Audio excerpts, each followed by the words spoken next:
If you're new here, don't forget to subscribe to our channel and hit the like button. Your support helps us share more heartfelt stories. In today's video, I want to open up about something I've carried with me for years, an experience so strange, so emotionally tangled, that even now I wonder whether life was testing me, or simply playing with my fate. Life has a way of placing us in moments we never see coming. Sometimes we find ourselves standing on that razor-thin edge between what feels right and what feels wrong. Not because we choose to, but because circumstances push us there. Have you ever felt that quiet, unsettling moment when the universe seems to nudge you toward a choice you never imagined facing? That's exactly how it began for me. It didn't start on a stormy night or in some dramatic setting. It began on an ordinary Saturday afternoon, a day so uneventful it should have faded into routine. No plans, no noise, just me passing time with small chores. The steady hum of the dryer filled the background while I sorted old clothes for donation,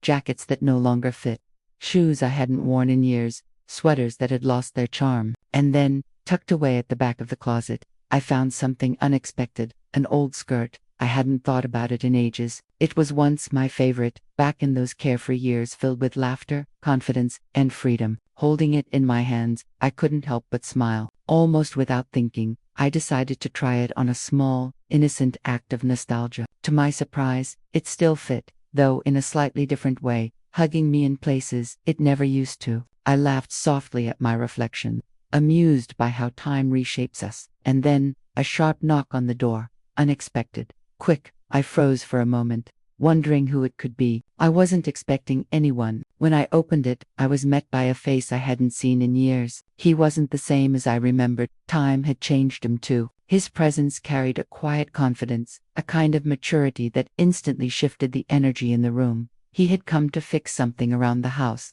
a small favor I had nearly forgotten I'd asked for. As he began working, I sensed something in the air, not tension exactly, but a strange current. You know that feeling when someone's gaze lingers just a moment too long, even if they try to hide it? That undercurrent filled the space between us. At first I brushed it off, convincing myself I was over, but deep down, I knew this moment wouldn't pass unnoticed. Something had shifted, and I couldn't quite name it. It was the beginning of a test, one that would challenge how I saw myself, my past, and the choices waiting ahead. Hours passed, but the unease never really faded. I busied myself with small tasks, even turned on the TV just to fill the silence. Yet, my mind kept drifting back. It felt as if the universe had cracked open a small window, showing me something I wasn't sure I was ready to see.